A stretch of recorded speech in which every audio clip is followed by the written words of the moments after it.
Namaskar. I hope everyone is happy and healthy in this lockdown period. My name is Nikita Acharya.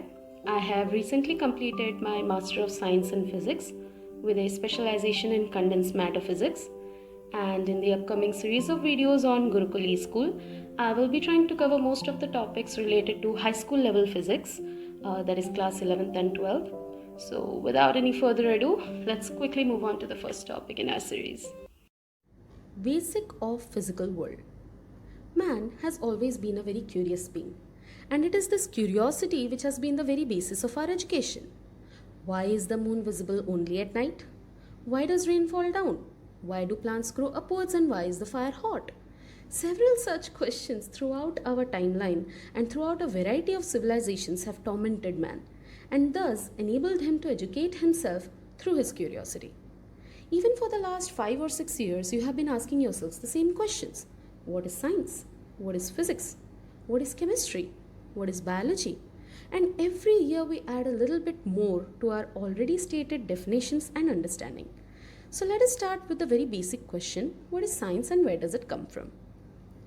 You see, the word science comes from the Latin verb scientia, which means to know. So, naturally, science is a systematic attempt to know or to understand the natural phenomena. In a more broader sense, you can say that science encompasses the process of exploring, experimenting, and predicting. So, this particular process is the so called scientific method, and it comprises of basically 6 steps. First one is systematic observation. We observe an event which needs explanation. For example, the falling of an apple from a tree.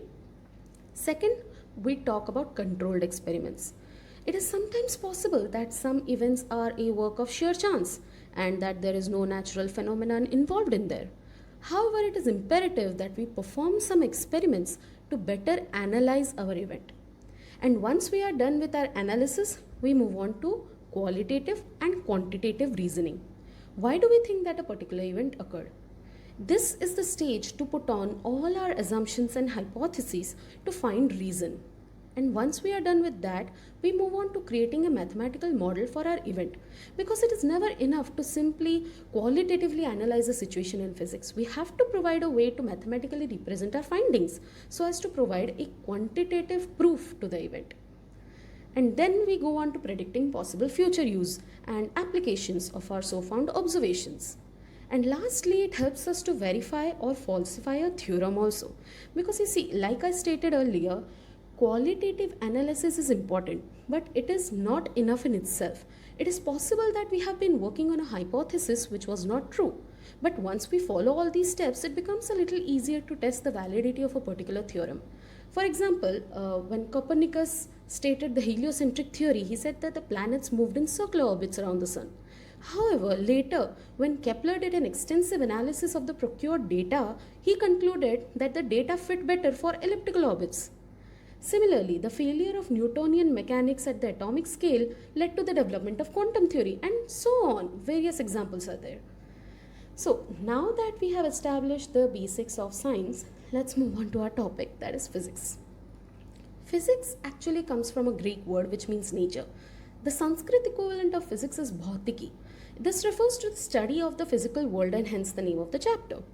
It is not possible to provide an exact definition to physics per se, but we can try to categorize physics as a study of basic laws of nature and their manifestation in different natural phenomena. As such, we have two principal thrusts in physics, that is unification and reduction. Now, we know that physics comprises of an extensive number of laws and theorems, right? So, unification is actually an attempt to unify a variety of physical phenomena in as few concepts and laws as possible. For example, the Newton's laws of motion. They work both for human beings on earth as well as earth around the sun. That is, the laws are applicable across different length scales. Similarly, in the future you will study about Maxwell equation also. This attempts to summarize the concept of electricity and magnetism in 4 very short equations. The concept of reductionism, on the other hand, is a little different. You see, what we do here is we try to understand a large complex system by the behavior of smaller or simpler constituents. A classic example of this is thermodynamics. What we do in thermodynamics is we try to study the various properties of a large system, properties like pressure, temperature, internal energy. And we do this by analyzing the behavior of its smaller components, that is, the atoms and molecules. Now, I have been talking about physics as study of nature and natural phenomena, right? But you may also ask that the working of lights and fans involve physics. May it be the washing machine or the air conditioner, most of the devices and instruments around us work on the principle of physics. What you need to understand here is that physics and technology are practically inseparable. You can either establish a theorem and then invent the technology that makes use of the so-called phenomenon of physics, or you can have a technology from which you subsequently derive some laws. Now, going from physics to technology is pretty simple, and we have seen the examples almost everywhere: electricity, magnetism, optics, so on. But going from technology to physics might sound a little unconventional, even though it is not impossible. You see, for example, the heat engine. It was invented first, and then the laws of thermodynamics were actually established based on that heat engine. So now that we have got some idea about the basics, let us see what the scope of physics. Physics can be broadly divided into two domains: macroscopic and microscopic physics. Macro means large, big. So it deals with physics at laboratory, terrestrial, astronomical scales. Micro, on the other hand, means small, like very, very small. So microscopic physics deals with atoms and nucleus. In order to study macroscopic physics, we use the various classical laws, which include subjects like mechanics, electrodynamics, optics, thermodynamics, etc. While the study of microscopic physics includes atomic, molecular, nuclear physics, which can be explained using the quantum framework, not the classical laws. So at larger scale, since we can go up to, universe, right? So we can go up to a range of 10 to the power 26 meters. But while working on the microscopic entities like protons, electrons, neutrons, we are on a length scale of nuclear scale, right? That is 10 to the power minus 14 meter. So this means that these two domains vary by a factor of approximately 10 to the power 40 meter. So in recent times, what happened is that a new domain has emerged, and this domain is termed as mesoscopic physics. This deals with very few tens or hundreds of atoms, and it lies somewhere in between these two. So now that of course we have discussed in terms of length, you can also find the time scale by following the simple formula that time equals distance by speed.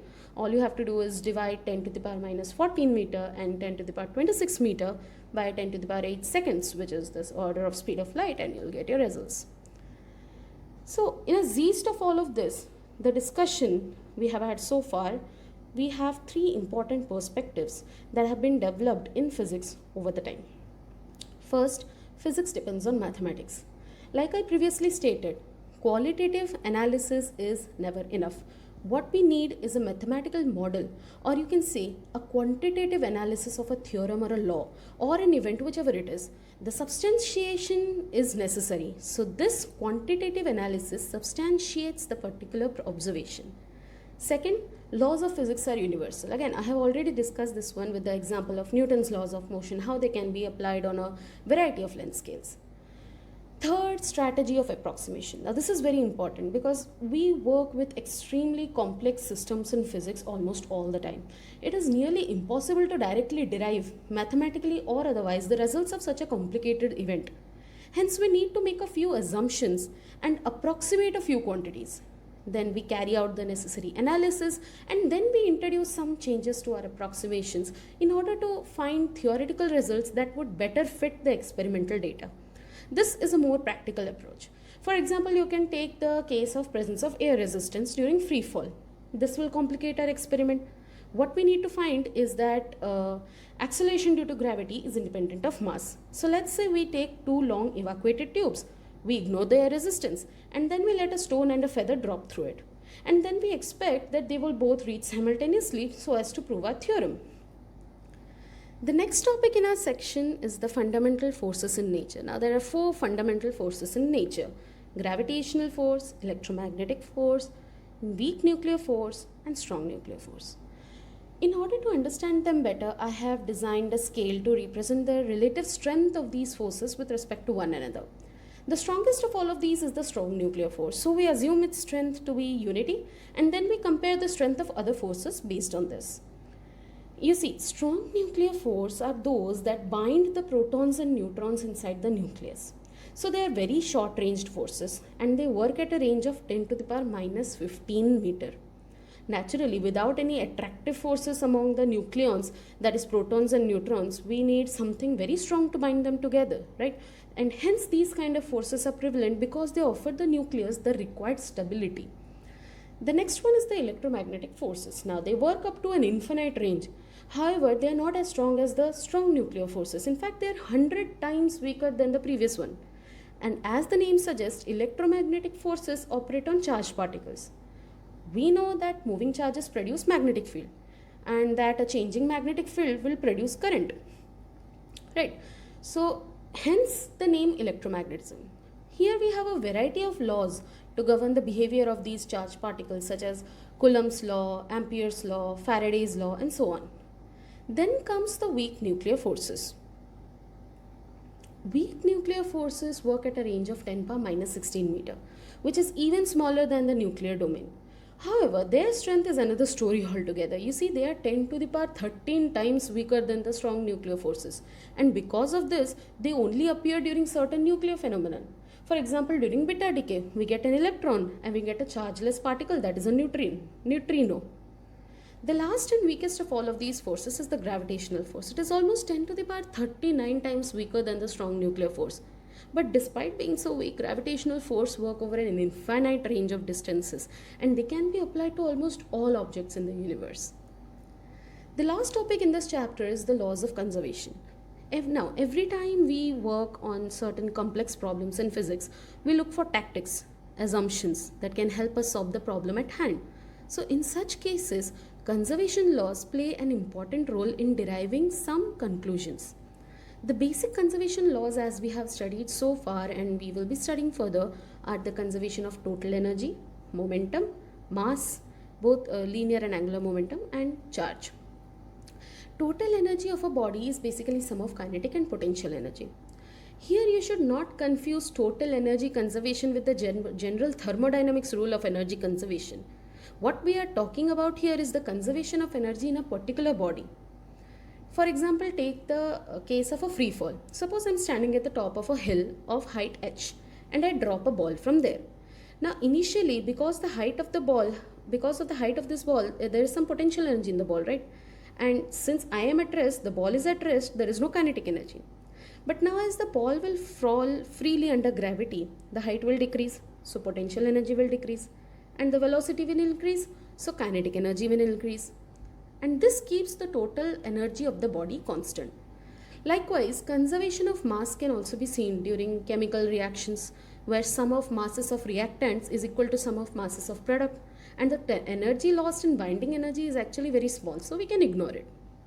Similarly, we can have for isolated system both linear and angular momentum conservation, and for every charged body we have to follow the law of conservation of charges.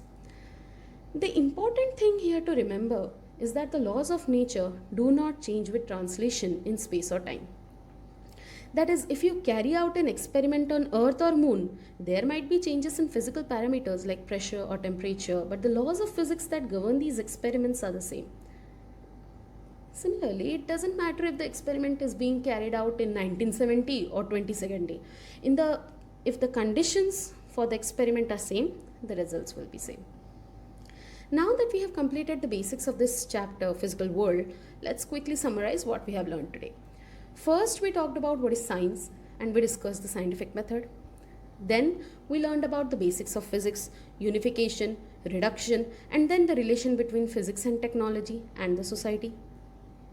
We also learned about macro and microscopic physics and how they vary over a factor of almost 10 to the power 40.